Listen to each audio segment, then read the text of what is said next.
Hello, everyone, and welcome yet again to another co-learning space where we are again, recentering the margins. And today we are looking at the impact of gender-based violence on migrant women and children, as well as gender diverse persons, right? So through the Kgalemelang awareness campaign for 16 Days of Activism, we aim to shift the needle from just being aware about gender-based violence, but also calling out social norms and attitudes that further marginalize victims and survivors on the basis of race, sexuality, nationality, and disability. So we said our feminism will be intersectional or it will be nothing at all. South Africa often makes the headlines for violent attacks against people who are immigrants. Over the years, there's been an increase in violence targeted at people who are assumed to be of foreign nationality. UN experts have observed that discrimination against foreign nationals in South Africa has been institutionalized both in government policy and broader South African society. This has led to violations for the right to life and physical integrity and rights to an adequate standard of living and to the highest attainable standard of health for all. While substantial research has highlighted the increased risk for gender-based violence amongst refugee and displaced women and girls, the impact of xenophobia and gender-based violence that migrant women and girls encounter is often overlooked. Meanwhile, at least 3 children are murdered, another 3 survived murder, and 21 suffer grievous bodily harm. That's the average daily impact of violence against children reported by UNICEF South Africa. 1,895 assault gender-based violence cases with children as victims were opened with the police during this period, right? So we are gathered here today to just dive deep into this intersection of 1, childhood, and 2, immigration, right? And looking at how these groups that are so extremely vulnerable in our society are impacted by gender-based violence. And also, again, as I said, that this is a co-learning space, right? We want to call out the social norms that perpetuate this violence and try and figure out how we can move on as a society to create safety and to protect members of our society that are more vulnerable than us, So thank you very much for joining us. Lona at home and everywhere where you are watching or listening to us. And a big thank you also to the panel of experts that are joining me today. I am joined by Sibusisiwe Ndlela and Jade Truman, as well as Ijeoma Chidiopara. We do have another panelist that will be joining us. We're just having technical difficulties. As we know, South Africa, can get quite tricky in terms of connectivity. And please, can you be patient with us in that regard? But I'm gonna, in the interest of, agency and self-determination, I'm gonna hand it over to my panelists and ask them to introduce themselves, and then we will get into the meat of our discussion. Over to you, Sibusisiwe.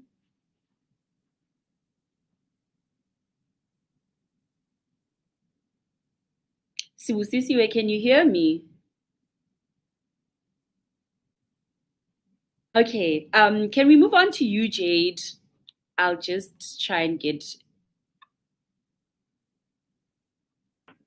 All right, is everything clear? Do we just start off with just our names and surnames? Yeah, you can introduce yourself however way you like, what you want to share about yourself. I'm Jade Truman. I am a senior social worker, a child protection specialist, and a sustainability practitioner, basically. Yeah, that's me in a nutshell. Thank you for allowing me to be here. Thank you for sharing your time with us. I'm going to go back to you, Sibusisiwe. Can you hear me? Are you able to talk to us?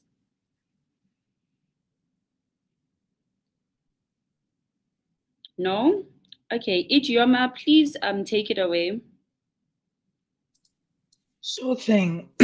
Hi, everyone. I'm excited to be part of the discussion today. My name is Ijeoma Chidiopara. I'm currently a PhD candidate in political science, specifically gender politics at Stellenbosch University. And the reason why I'm here, I guess, for the discussion today is because my master's research looked at the experience of West African migrants living in South Africa, where I interviewed 6 West African migrants, majority women, on their experiences of living here. So I'm excited to share some of my research findings and also be in conversation about this topic. Thank you.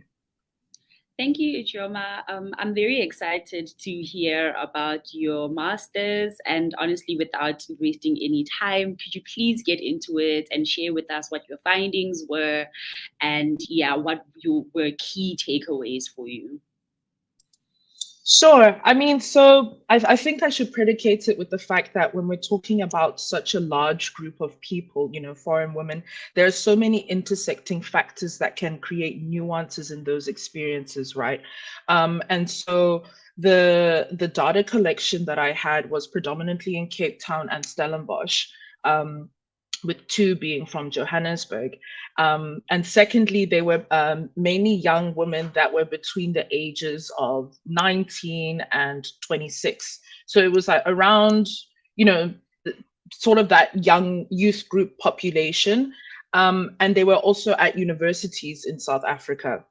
So I think that also adds a level of nuance to these experiences that were talked about in the interviews. And I think one of the main things that came out when they were discussing their experiences growing up in South Africa, because one of the requirements was that they had to have been in South Africa for longer than 5 years, just so I could tease out sort of what effect that had on forms of othering, was the idea of belonging. The idea that that there was not really a place for them to belong in South African society, whether it was due to sort of cultural forms of othering, feeling as if they didn't belong. Then there were the physical aspects, so the idea of what a foreigner looks like through this sort of coded xenophobic attitudes and these coded xenophobic attitudes that exist in South African society, and then that being used as a base to then experience othering. And a lot of them did talk about sort of whether they see South Africa as their home and whether they would stay here long term. But sort of the dominant sort of response was that, most of them were looking to eventually leave South Africa or not be here on a long-term basis.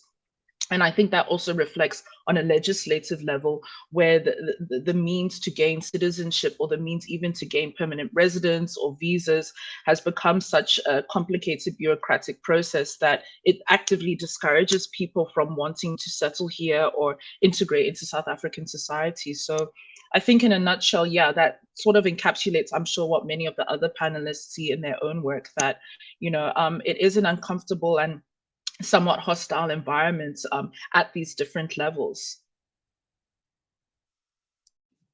Yeah. Thank you so much, Ijoma. I think those were really interesting findings. I think particularly for me, the idea of belonging, right, and having a sense of community. I think that's like so important for everyone, and it's fundamentally a human right, for everyone, regardless of where you were born or where you come from. Everyone deserves, community, and to be held and to have safe spaces, And if you have, especially in such a violent and capitalist world, where you have women and children who then do not have that sense of community and do not have that support structure, I think that's quite alarming, for us to hear. And I'm very grateful that you were able to share that with us, so that we can also process in terms of our own actions, right, what it is that we can do to better provide community and safety for everyone.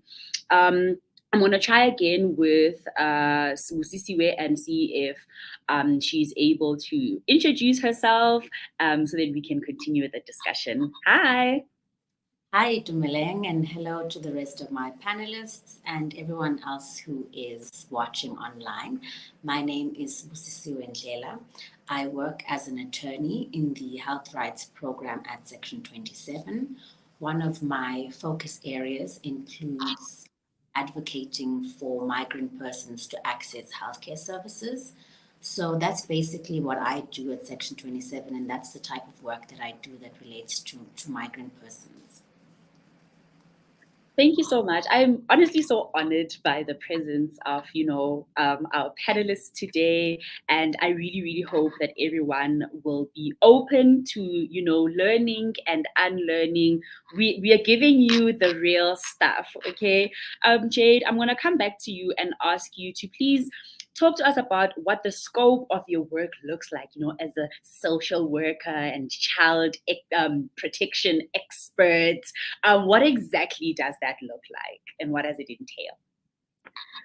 Well, as a senior social worker, my day-to-day life looks like monitoring and evaluating early childhood development centers. So that's your typical nursery school, and ensuring that every nursery school and their operations are on par with the Children's Act, as well as, other legislation related to protecting children. I have to ensure that, that systems are in order and that they are running, that they are safe,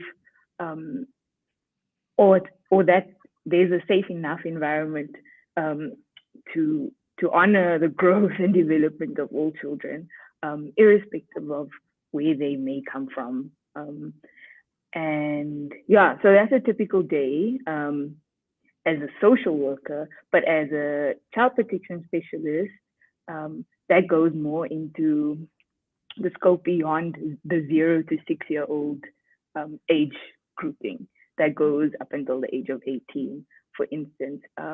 And that can sometimes mean a lot of a lot of deep diving into the justice system. It means empowering people who work with children to work through what it means to take care of children and to honor protecting them. Yeah. So I mean, this and the scope of child protection is broad. It's about safeguarding, and safeguarding means encouraging and honoring children's rights in this country, and the Children's Act is an amazing document. It's thorough, and it really, if in a perfect world, we were to use that document to its fullest capacity, we would be living in a utopia.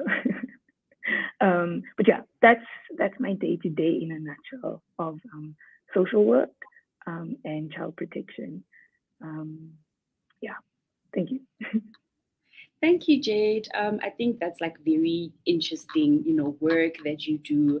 I think particularly in terms of the, ECD, that phase of children is where they start being exposed to the outside world and they are developing as social beings, So I think that's a very interesting space that you work in terms of making sure that these spaces where children get to learn about the world for the first time are safe, and whatever material it is that they are being taught, speaks to the kind of human beings we are trying to raise, in the world, So I think that's like very interesting work that you do on a day-to-day basis, and as well as also upholding and holding to account the different policies that exist to make sure that like children are protected. As you've said, the Children Act is like a fantastic piece of paper, right? But a lot of the times it becomes all that it is. And without people doing the work to ensure that, that framework is taken into account and it is implemented, then children are abused and neglected and so forth, So thank you for like giving us a picture into what the work looks like on the ground. Sibusiswe, I'm gonna come to you, Nam. And I think this question for me is very important because it gives us a clear idea of who it is that we are talking about, right? Oftentimes, we know that South Africa is known for, xenophobia and xenophobic attacks and so forth, right?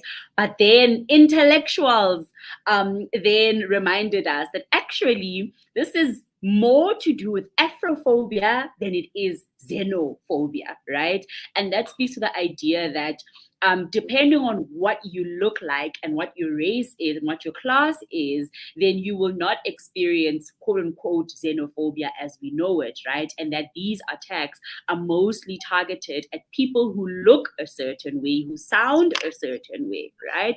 And so I want you, from obviously your perspective, to explain to us what the difference between xenophobia and Afrophobia is and how it applies in the South African context. Sure. So if you look at how xenophobia is defined, you'll see that it's a very neutral term in a sense that it says it relates to the dislike of or prejudice against persons who come from different countries.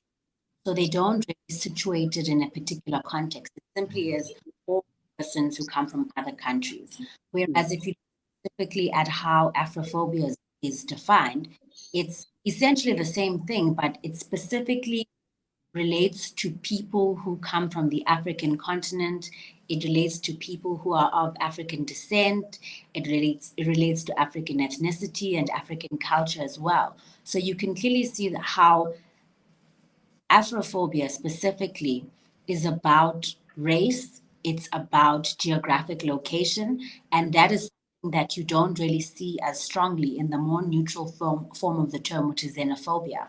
So if we situate that in the South African context, we all are quite aware of the type of history that we have as a country. We come from a very racialized past. We are in a racialized present.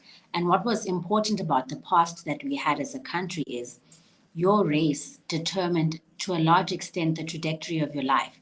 It determined the rights that you have, the status that you have, and all of the type of resources that could potentially be allocated towards your development. And similarly to what's happening right now, we continue to live in a racialized society. And the way that Afrophobia manifests itself in this country is you start to see how we have used Afrophobia as a way of essentially relegating Black Africans who are not from this country to a status that is even lower than the status that we occupied as Black people during apartheid. And what we essentially do by that is we're saying, you are the other, you are the lower form in the hierarchy now. And for that reason, you shouldn't have certain recognition, you shouldn't have certain rights, and so certain state resources particularly should not be allocated for your development. And that's the way that I think I at least contextualize Afrophobia in the context of South Africa. All right. Thank you so much for that. How I thought our other panelist was able to join us, but it looks like she's having some serious connectivity issues, and I think we'll then just have to excuse her. Otherwise, thank you everyone who's joining us. I see you in the comment section. I see you, Maudi. Good morning, Cookie. Good morning, To. Good morning, and Gina. I see you as well. Good morning, and thank you for the question. I will throw it to our panelists towards the end of our discussion. Please keep your comments and your questions coming in so that you are also, part of the conversation. I'm going to go back to you, Ijoma, and ask you, based on obviously one, the research that you have done, and two, I guess your own lived experiences and observations, right? What would you say are the unique experiences of women, children, and gender diverse people who are migrants? Sure. I mean, I think maybe the best way to remove all the stuffiness of the question is to reflect on my own experiences as a foreigner in South Africa. I moved to Stellenbosch in 2009 when I was 13. And my experiences of being in a former Model C school and attempting to assimilate into that environment really gave me sort of the 101 on how South African society is structured, how socializing is structured, and how covert forms of othering are then, perpetuated in those spaces. I think for a lot of foreign Black women that exist, across the spectrum with regards to class as well, is that we see our experiences in South Africa as this somewhat double-edged sword, right? Where we have, some of the worst rates of gender-based violence, in the world, right? And then on the other end of that, we are experiencing sort of the hostility of being foreign in a country that is continuing to perpetuate the xenophobic, or rather Afrophobic sentiments. And so it becomes a complex experience, where for my own experience, you feel somewhat objectified, but then also othered at the same time. There's this sort of hyper focus on you, yet at the same time, these active forces, whether it's institutionally or socially, that want to perpetuate the idea that you belong on the margins, right? And so it becomes very complex. And I think maybe one of the things that my research could have done more of is look more into the experiences of gender diverse people, as it was not a factor that was considered when constructing sort of the research. But yeah, I think for a lot of the Black women that I interviewed, from Cameroon, Nigeria, those were the countries most of them were from. Cameroon, Nigeria, and Ghana, sorry. The main thing that they felt was the fear of being a Black woman in South Africa, but also the fear of being a foreign Black woman in South Africa. I think that was kind of the those parallel experiences were what came up mainly. Thank you so much, Ijeoma. I think theme of intersectionality is always recurring when we are talking about, the lived experiences of, women, children, and gender diverse persons, right? Is that it's not just about being a foreigner. It's about the fact that you are a woman, and then you are a Black woman, and then you are a dark-skinned woman, and then you are a dark-skinned woman who's a foreigner, who's a sex worker, you know what I mean? So there are so many, intersections that put people at such vulnerable, positions. And I think as we continue to have this conversation, I want us to all, everyone who's watching from home, I want us to all note, right? Note the things that are mentioned, and note how it is that we could be perpetuating those things. Note what our role could be in, the existence or of those things, so that we are also not talking on the surface, but we are really interrogating ourselves. We are really honestly reflecting on what the issue is and what our role is in its existence. I'm gonna circle back to you, Jade, and I think one, as an expert, right? And two, I think as, a young person who's a former child yourself, what have you identified as a challenge in how we raise or treat children as a society? Look, I think at the very core of it, and what I like about what the other panelists have said, or the terms used of othering, and just exclusion, right? I believe that huge attitudinal shifts have to take place, because I work mostly with formative years, like children, right? And I see how they are othered, even from birth, from incubation, in fact.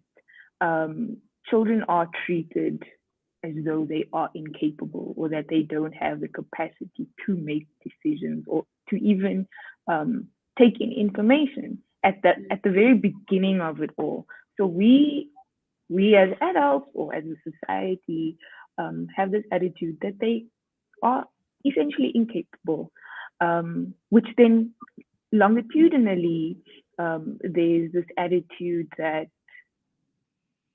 they were children who couldn't make decisions, and so now they're maybe young adults, and because of that long line of this attitude of incapability, it plays itself out as children then not being active, participating citizens in society.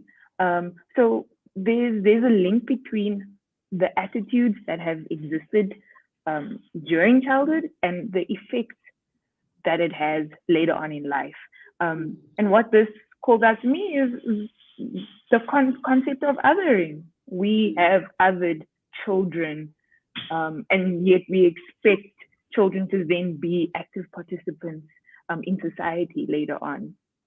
And I mean, this happens on a day-to-day basis in schools. I see it, infants are treated sort of routinely, just eat, poop, sleep. And the consequence of this is that there's a lot of understimulation,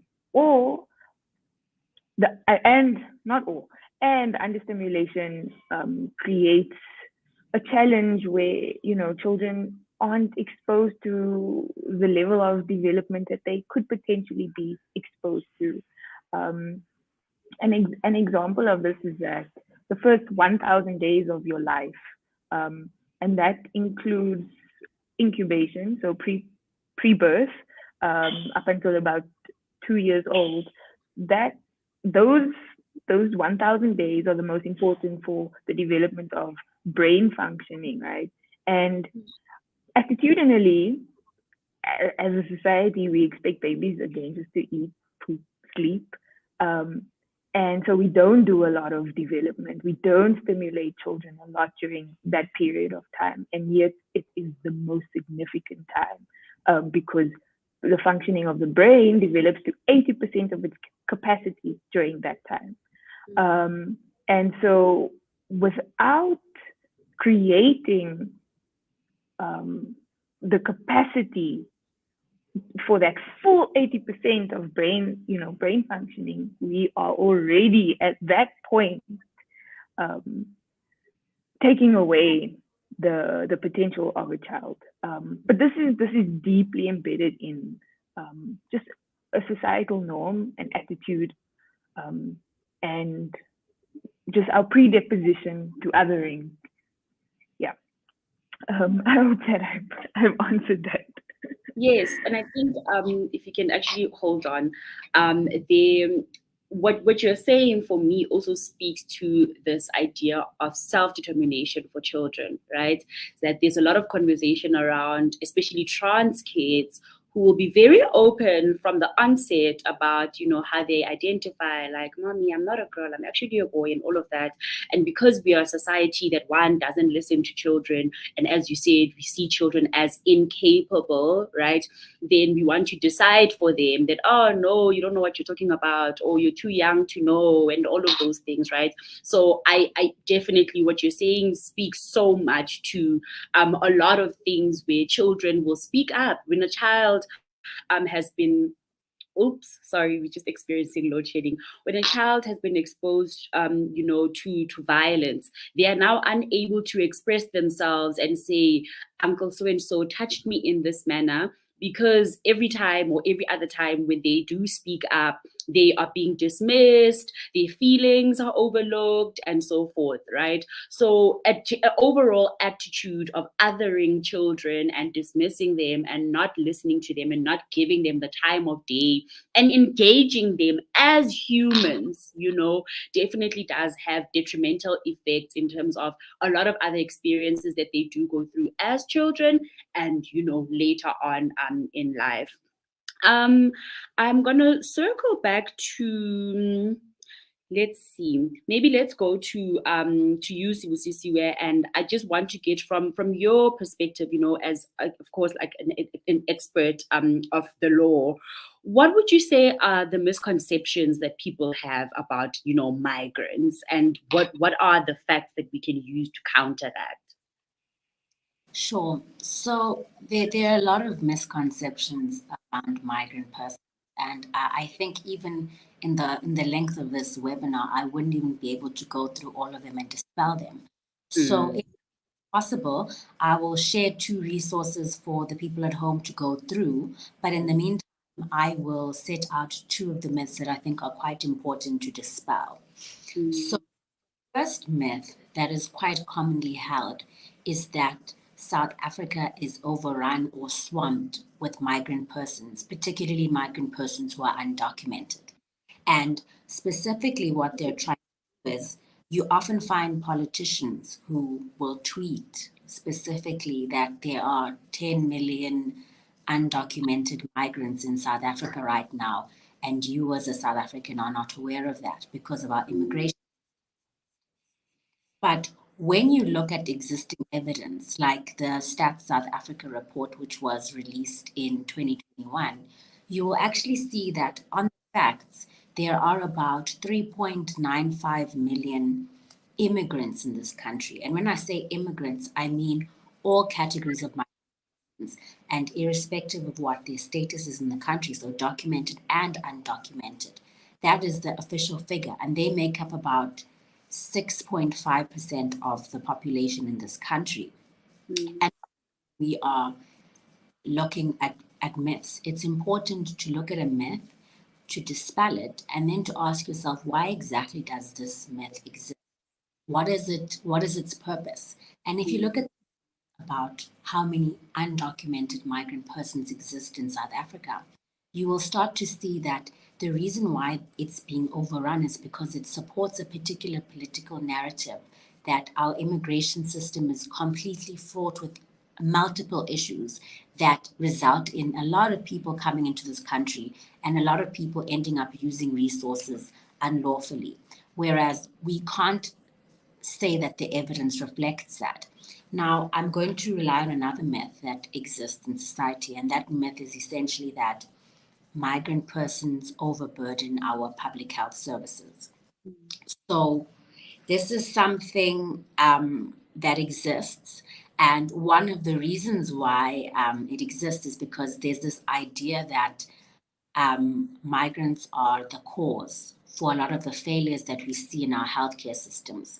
The fact that our hospitals are full, there aren't enough resources to cover all of the people who go to healthcare facilities, all of those failures in the health system are essentially attributed to one category of persons, which is migrant persons. Now, this simply isn't borne by evidence. The National Department of Health, as well as Provincial Department of Health, have noticed that they don't have any official statistics regarding how many migrant persons, whether documented or not, are accessing healthcare services in the country. And if you look at the number of migrant persons that we know to exist based on official data, like the Stats SA data, we can see that such a small proportion of persons, it's not really possible for them to overburden the healthcare system. And again, given the lack of evidence on this overburdening, you need to ask yourself the question of, again, why exactly do these myths exist? And you'll start to see, as I mentioned before, that migrant persons are essentially a scapegoat. They are easy low-hanging fruit, people who might not have the means to be able to defend themselves. They don't have the social capital, for instance. So it's easy to blame a lot of the failures of our healthcare system on them, whereas there is evidence of what the causes for some of these health systems failures are, like the rampant corruption or the medical negligence claims we see in the healthcare system. So what they essentially try to do is they try to blame it all on migrants by inflating the number of migrant persons who exist in this country.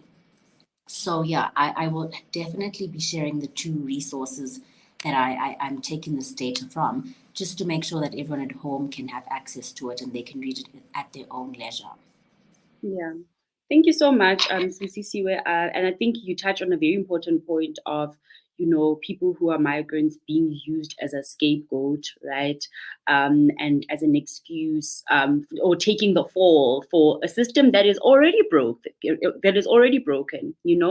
And so, Ijom, I'm going to come to you and just ask you, of course, from your understanding, your own lived experiences and so forth, what do you think fuels xenophobic sentiments and violence against people who are assumed to be of foreign nationality? Sure. I think it's a multitude of reasons, but I think simplifying it maybe into two will help give space to go into the other reasons.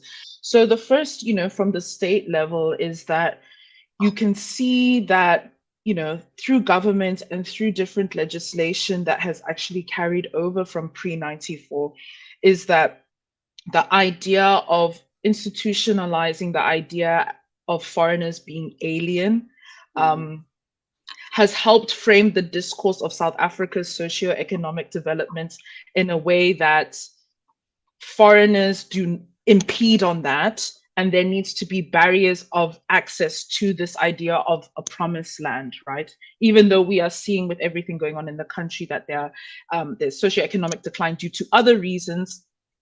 The framing of legislation, for example, there was a white paper on international migration in South Africa released by the Department of Home Affairs in 2017 that says that, in South Africa, there is a misconception that immigrants have a constitutional right to progress towards permanent residency or citizenship status. However, a sovereign state has the prerogative to determine who enters its territories, control migration patterns relating to the country, and enact laws to regulate such migration. So it's this idea that South Africa as a state, as a sovereign state, has a right to protect itself from the perceived risks that migrants bring.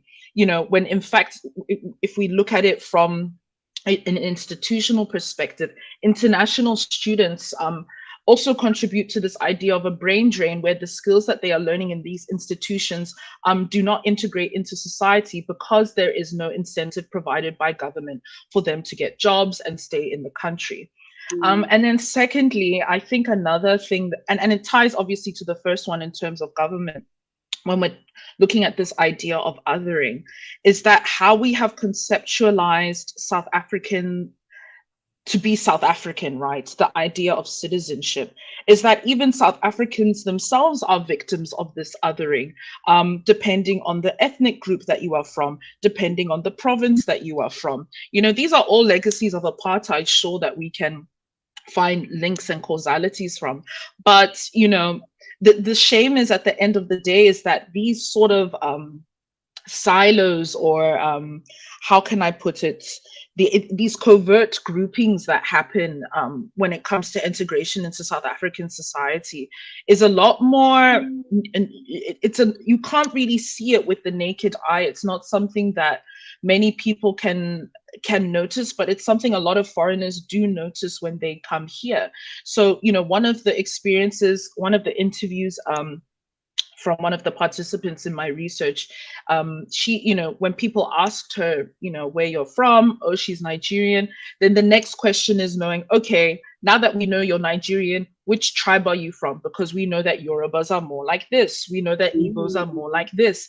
And so associating certain characterizations of people purely based on face value, the physical and sort of other identity markers, to form as a way of identifying where to place people within their periphery of understanding their own identity as a South African is very problematic, and it's hard to describe it to others when it comes to how we break these things down.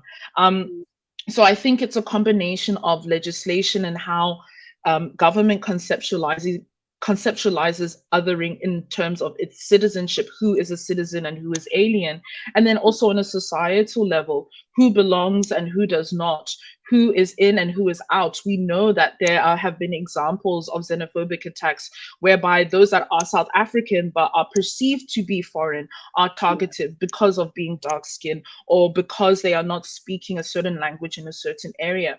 So these are all sort of things that interplay with each other and have really damaging effects, to the point that, I think at some point we can also talk about the impact of Operation Dudula and what that reflects on the state of Afrophobia and xenophobia in South Africa. So yeah, I think those are just some general points and ideas of where I think these things stem from. Yeah. Thank you so much, Ijeoma. And honestly, I think that's such an important takeaway for all of us to think about when it comes to violence against people who are marginalized. None of us are safe, So if we are part of the problem, if you hold xenophobic sentiments and you think that it's okay for someone to experience that level of violence because of what they look like and what they sound like, then you are also neglecting the fact that South Africa is a very diverse country with people who look various types of ways, that also might affect you. It might affect you because someone might look at you maybe as a dark-skinned person, or maybe you speak a certain language that isn't, perceived to be South African, right? Because there are so many markers as well. And there's this standard that we're all trying to, reach in terms of how South African we are.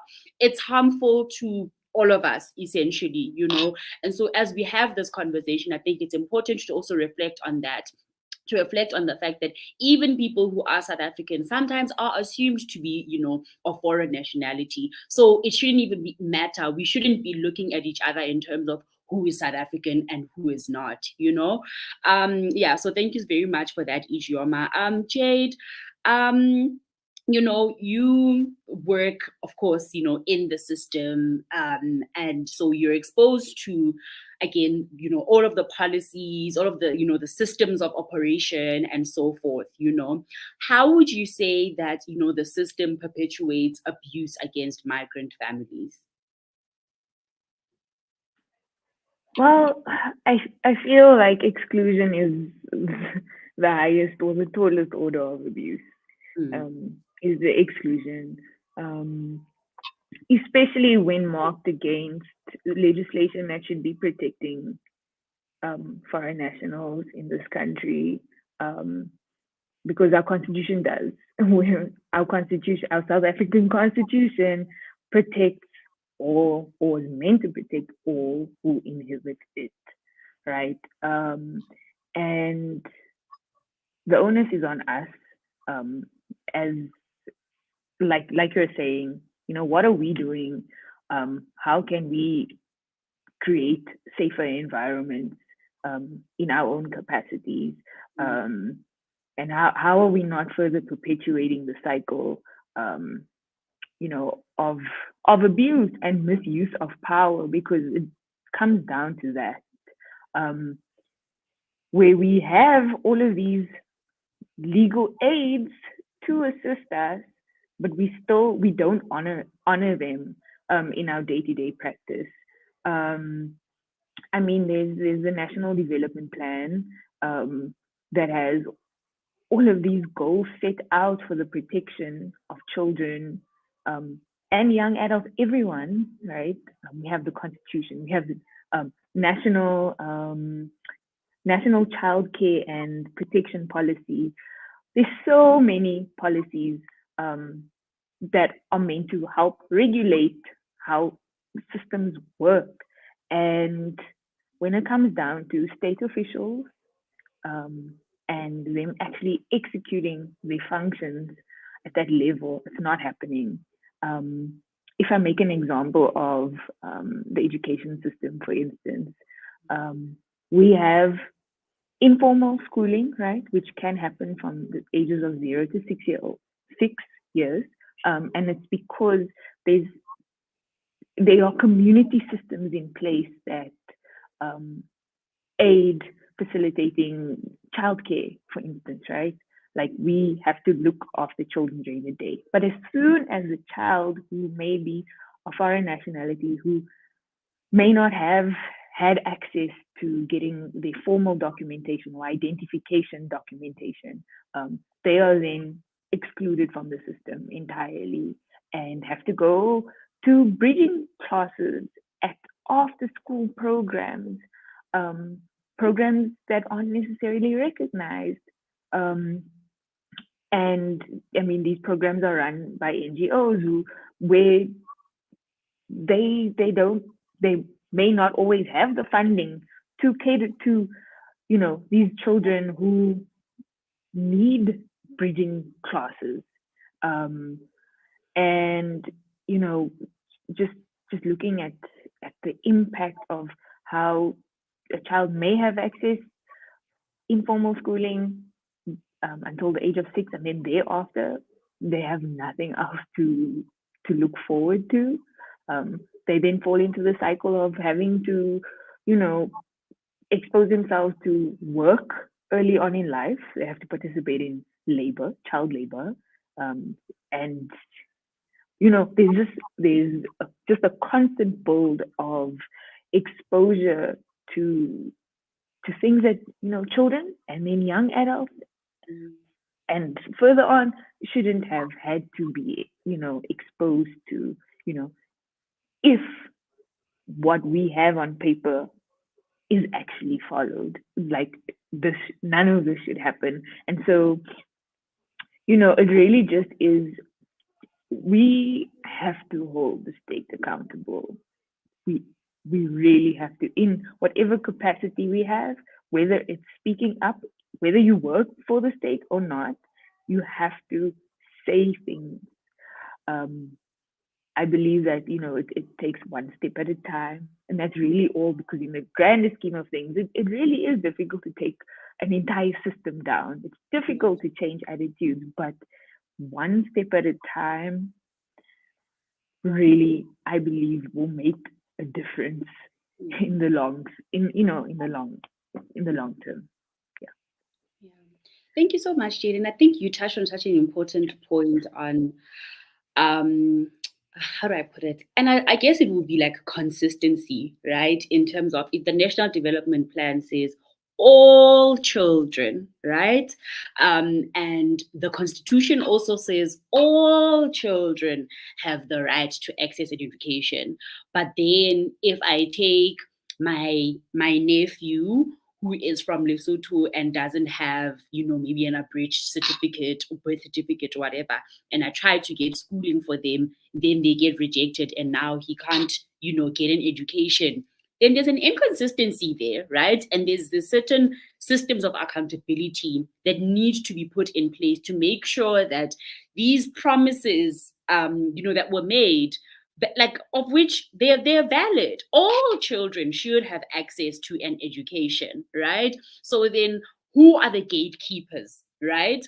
And so the gatekeeping now happens where people's own attitudes and views and behaviors come to play, right? Where now you become the gatekeeper of the system. You now decide who deserves an education and who doesn't, And so I think that's like very important for us to look at how we also, we are part of the problem, because even though, yes, our government fails us so much, but at surface level, we have these beautiful, beautiful documents that were created to ensure that everyone has adequate access to healthcare, to safety and freedom, and to an education. But on the ground, where now we are the ones who are implementing, then there are certain people that we choose to leave behind, So I think we also really need to take accountability for our part as well, and again reflect honestly on how it is that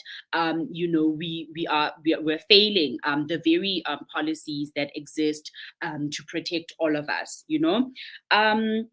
Sibusisiwe, I'm gonna ask you. So we've spoken so much about what xenophobia is, how it's different from Afrophobia, why it is that it takes place, what are the misconceptions about people who are migrant, and so forth, right? But I think to just hit the bull's eye, can you please talk us through how, hate crimes such as xenophobic attacks leave women and children vulnerable to abuse? Sure. So often what happens is you'll have xenophobic attacks that will be in the public domain. They'll be documented in the media.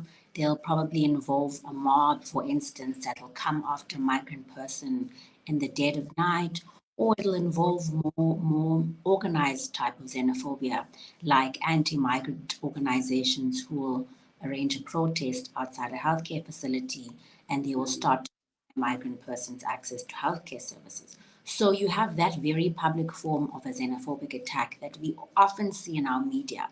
But we also have very covert forms of xenophobic expression or xenophobic occurrences.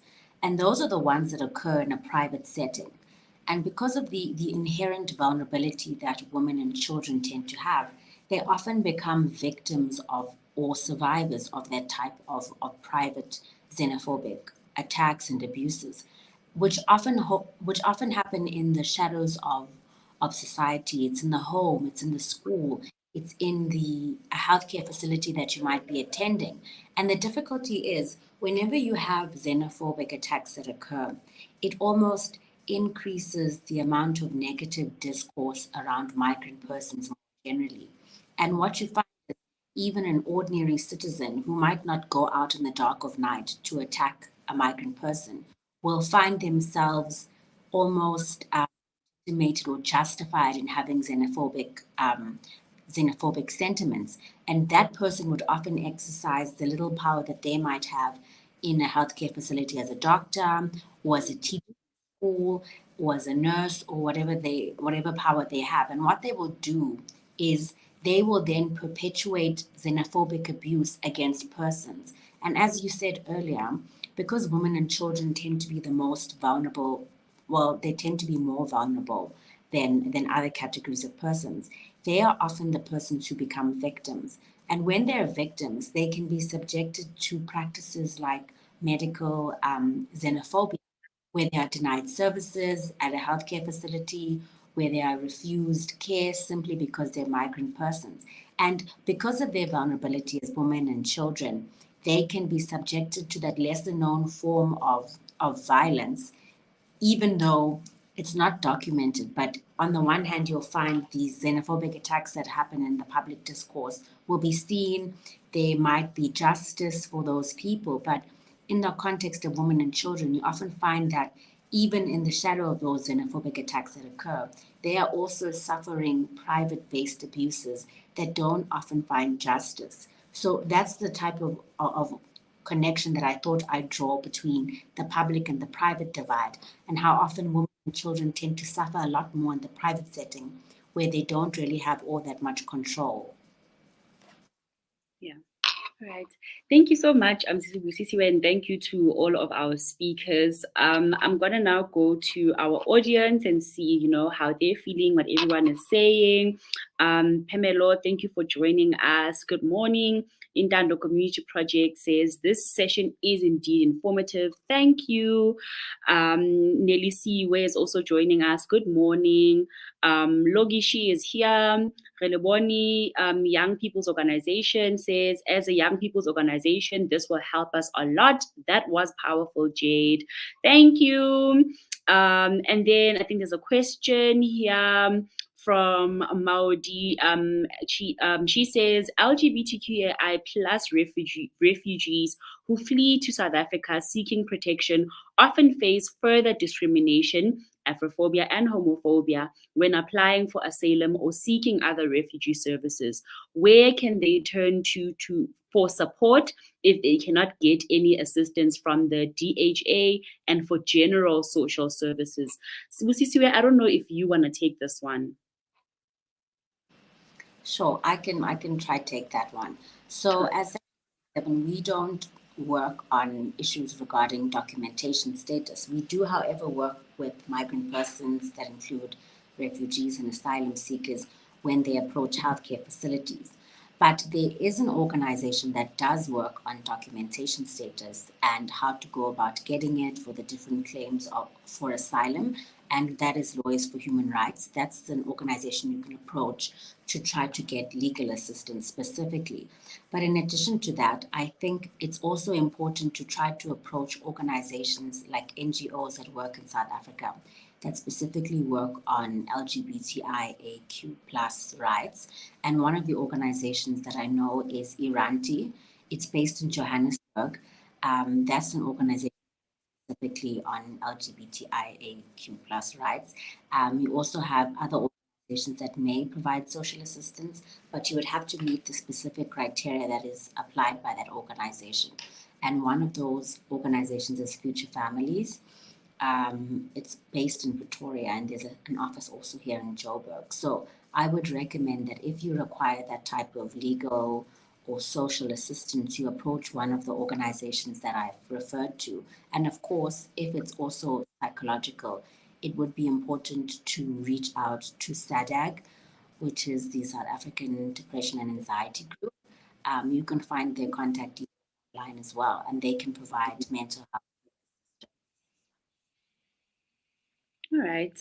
Thank you, Sibusisiwe. More of the comments coming through. Good morning, all from Duke on Flake. Pepisa Survivors Network. Good morning.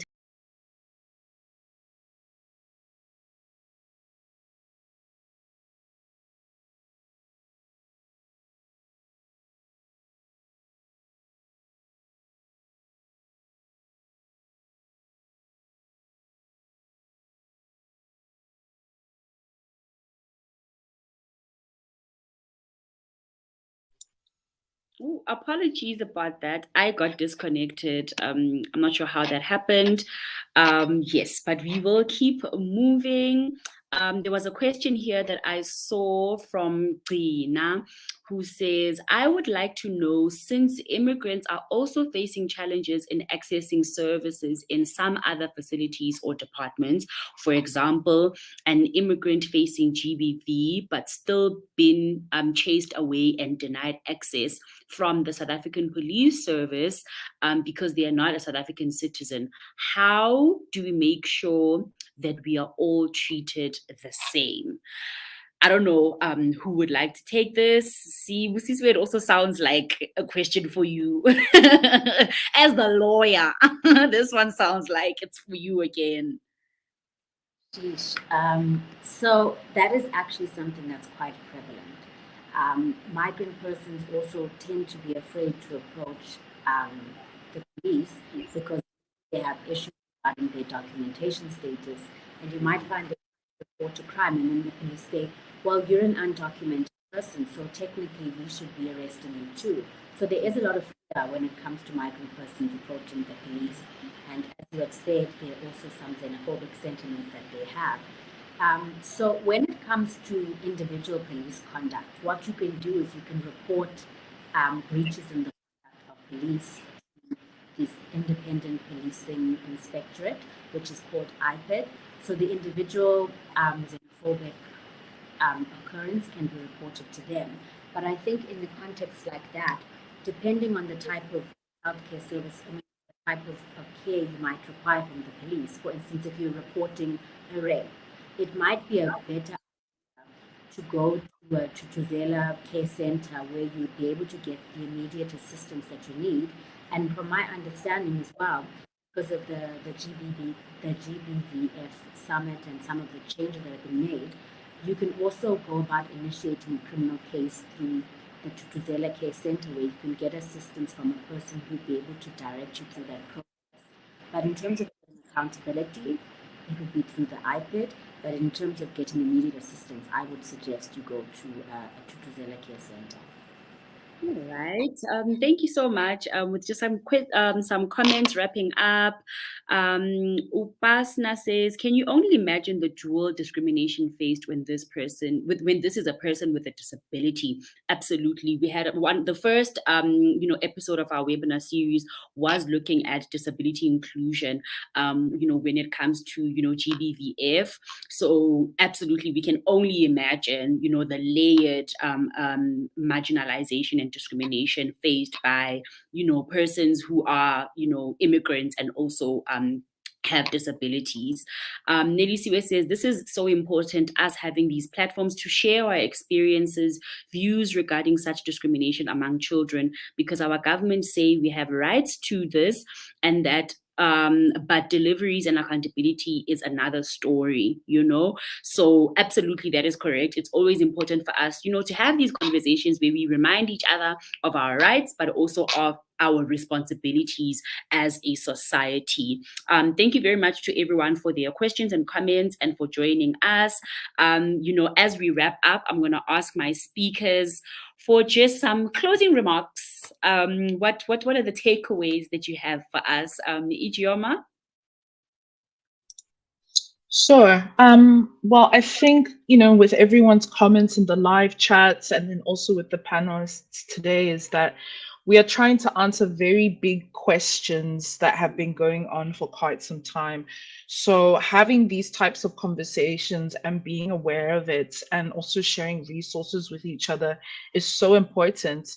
I wanted to mention another NGO that does work in terms of helping with refugee and asylum seekers, but also centering women's issues in Cape Town specifically is the Scalabrini NGO that does work with migrants seeking assistance. So that's also one that I wanted to mention. And I think overall, this is an ongoing issue. Being in conversation with people, with foreigners, I think helps us stay grounded in reality to what is actually happening, because the sensationalized narratives that exist in mainstream media are making it very convenient for us to hate each other. And actively fighting against that, I think, is something I want to do in my work, that my fellow panelists are doing in their work. And so, it's important to keep these conversations going and holding each other accountable for the ways in our personal lives that we can destigmatize the role of foreigners in South Africa. So yeah, I think that's kind of what I wanted to capture today in today's discussion. All right. Thank you. Over to you, Jade. Yeah, I want to say thank you so much for allowing us to connect on this platform.